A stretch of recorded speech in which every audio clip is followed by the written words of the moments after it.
devil, Satan, in Buddhist mythology, it was Lord Mara, started to attack him in his mind, right? And trying to sway him from getting into this really, really deep meditation, right? So it's like if anybody here has done meditation, you start a meditation and you start hearing the lawnmower, from the guys outside, or the car horn honking, all these kind of things to throw you off your game, right? So in his mind, Lord Mara is trying to attack him with his devilish army, and that doesn't work, right? Because Shakyamuni is the master of meditation, so he's able to get past that. So then Lord Mara sends his 3 beautiful daughters, to kind of entice him a little differently, to get him out of his meditation. And Shakyamuni is able to withstand that. And then Lord Mara says to him, well, why should I not be the one sitting there? What makes you so special, right? And Lord Mara says, I myself have practiced the 10 principles, which was this 10 stages of this ascetic practice. And I passed. And my army is my witness, right? My whole army will say that I'm so great and I was able to do this. So I think you should get up, unless you could provide another witness, that you should get up and give me your seat. And the story goes that Shakyamuni didn't say anything, but he touched the ground with his right hand, right? So you'll see the pose of the Buddha, with his left hand up and his right hand just touching the ground. And that's supposed to be that moment when he touches the ground and the entire earth became his witness, that he was worthy of attaining enlightenment. And so the ground shook, and Lord Mara fell off his big elephant, and the whole army ran away. And the next moment is when Shakyamuni attained his enlightenment. And what I find amazing is that up until this point, Shakyamuni hadn't really accomplished anything. Right? If you think about it, until he was 29 in the palace, he led this preferential life. And then for 6 years, he did these really austere meditations, and that didn't really get him anywhere, But now, because of his vow, because of that original vow, was so powerful that when these obstacles came up, he was able to go through them and redetermine to find the way.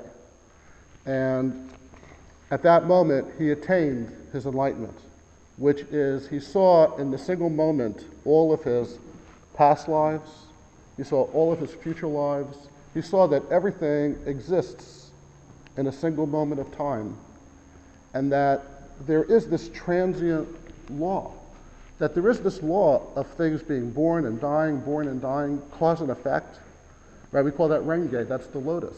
That this transient law definitely permeates through everything.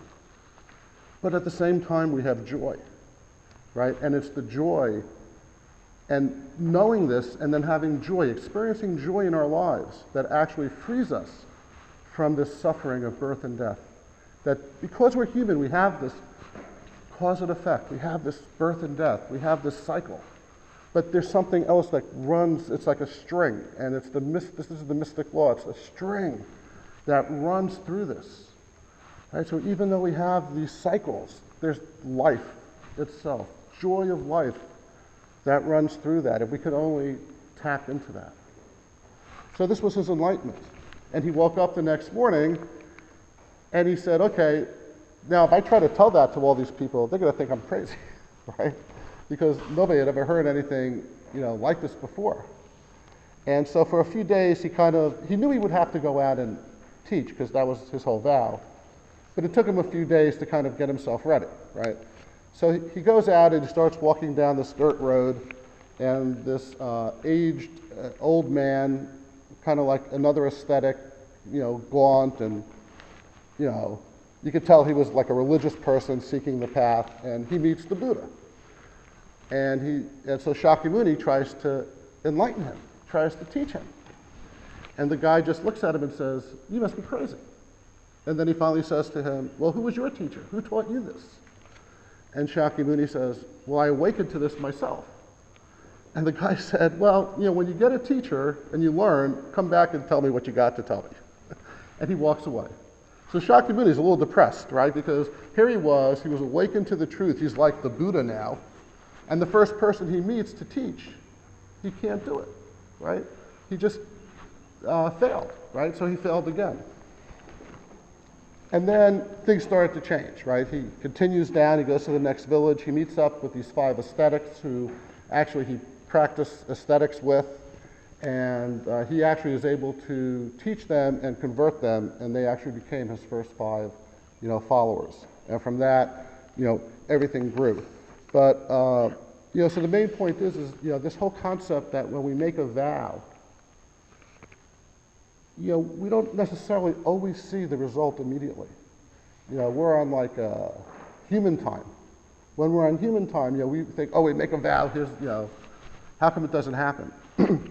But, in my life, there have been times when I've made a strong vow, and it's taken a while, but I've always seen the result through continuation. So like when I first became a Buddhist, I was 22.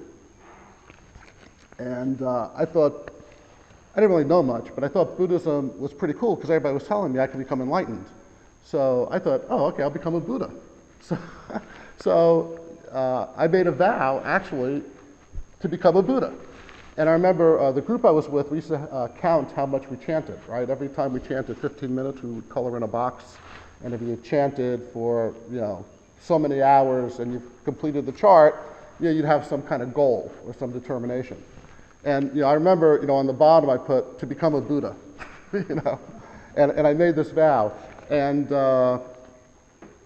it's interesting because, I went through a lot of things, over the next 25 years. I've been chanting almost 30 years now, and I remember, but that vow was strong enough to carry me through, so even when I had obstacles, I was able to get through that. And on 9/11, when I was in the World Trade Center, and I remember walking out, and the policeman said, "Don't look up,